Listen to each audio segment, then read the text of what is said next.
not worrying right now about alignment. Simply getting this table on, the wings on, and I want to get the wiring done next. We'll do the full setup afterwards.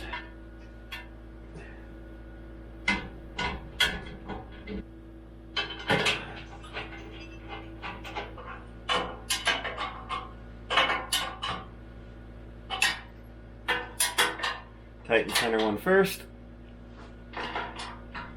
and then the front and back ones.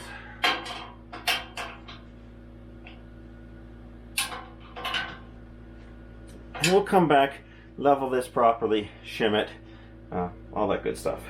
Okay, this is where I'm expecting to run into some issues. This fence is home built, which in itself is not a problem. And to be honest, I don't know if the fellow who built this ever even used it, or if this was sort of a kind of got part way along it kind of project and sort of lost interest in it or something. I don't know.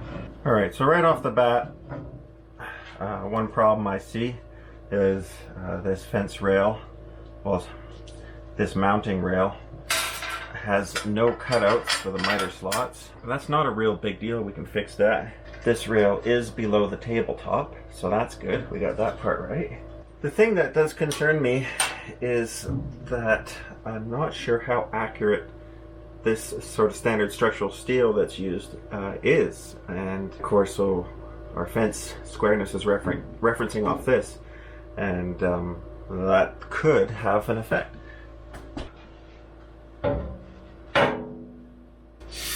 Oh, the paint at least was nice on it. It's kind of a cool color.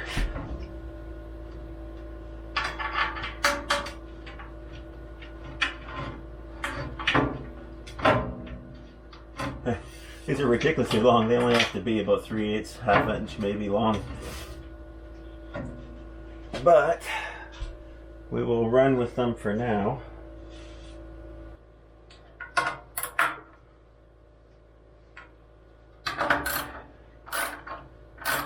So this fence part, obviously the main fence is not homemade. I've not ever owned a Steel City anything, to be honest, but it looks pretty well made. Nice clamping shoe right here. Nice steel clamping shoe. Hopefully this throw is adjustable, because I do not like that. I want more of a positive lock. I don't want, yeah. But there is a magnet keeper here, which is pretty cool. That's nice. Keeps us out of the way. No hold down at the back of any kind, which isn't a big deal. I like seeing slides like this. The main calibration, of course, is off of these pads.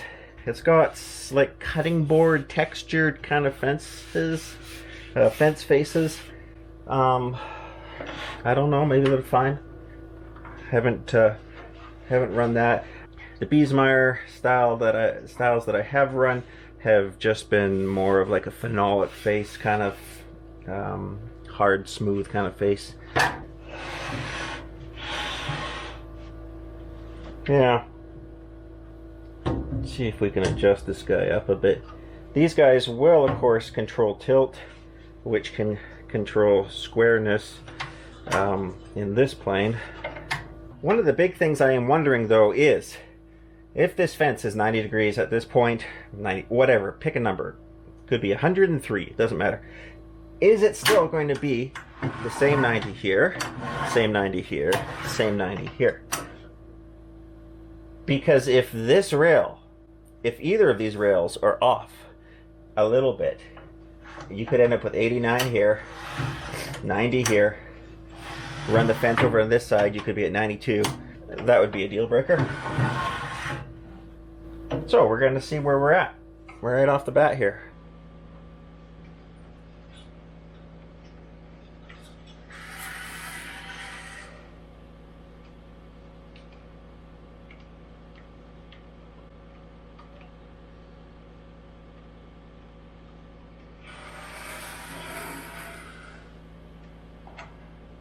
$35.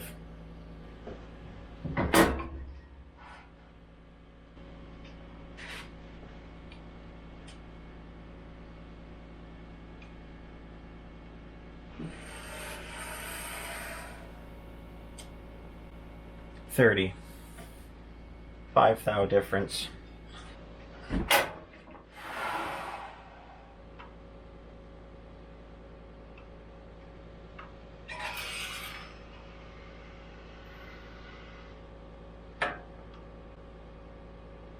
$26. So 35, 30, 26.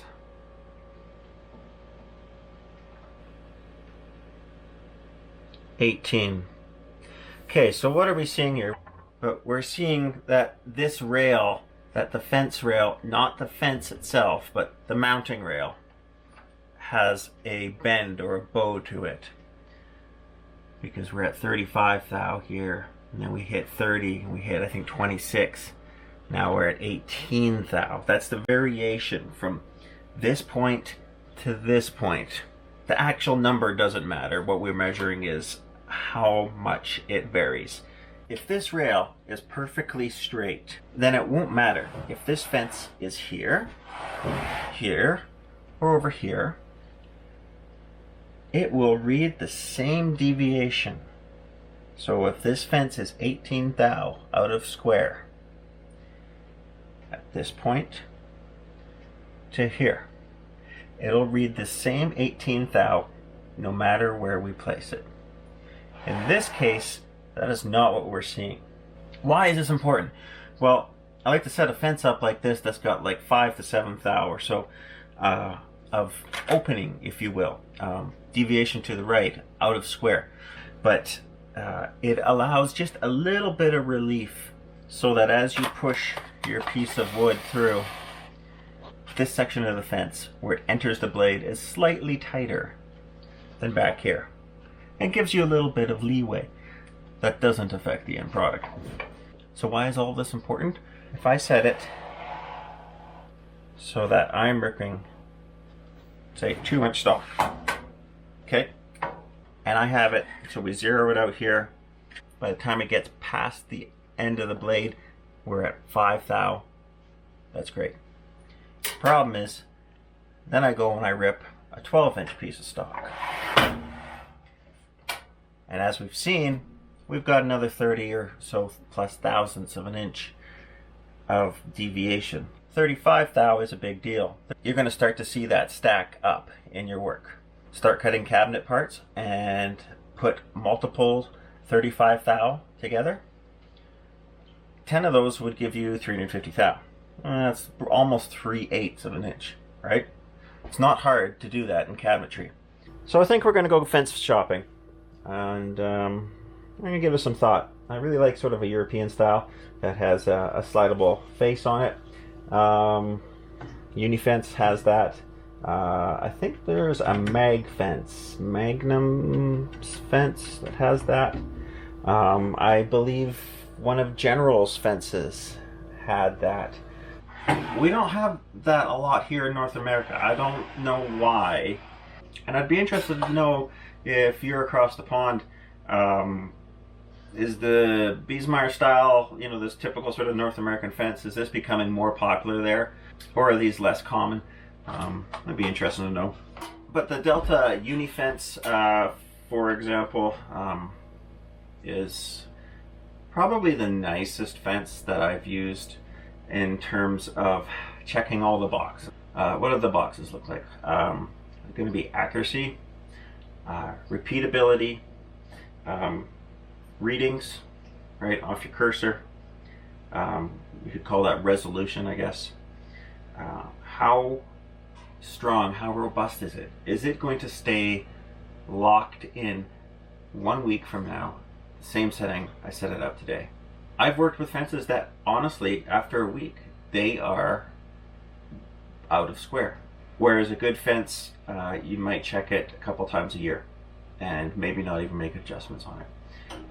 A big safety aspect and usability, functionality that I like on a European pattern would be having this face able to slide. There's numerous advantages to that.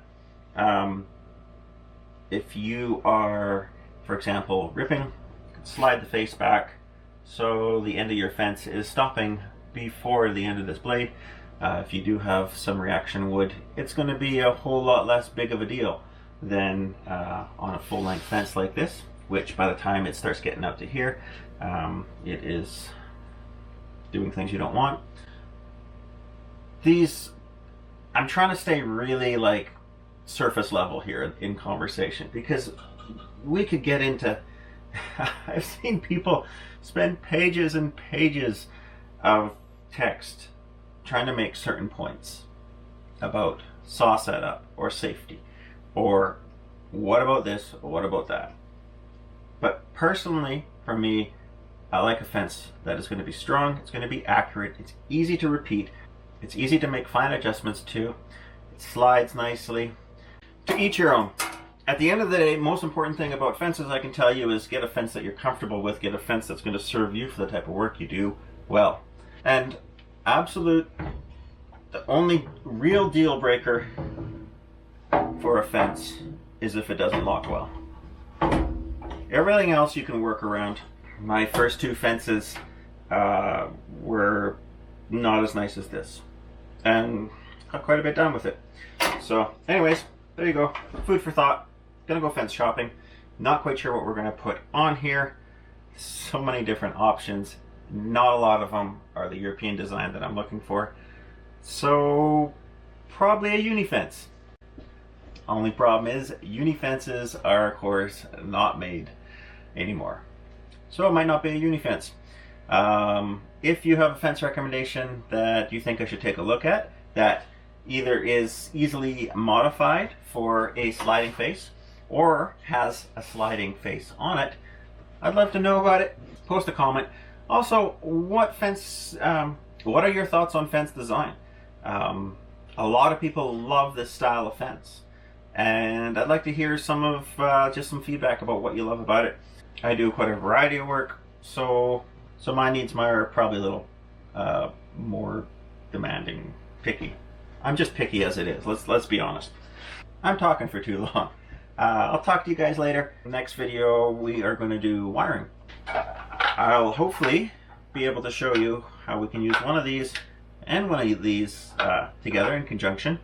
That'll make this saw a little bit safer, yet we'll still retain the contactor and magnetic starter aspect that we find in here. Alright, see you then.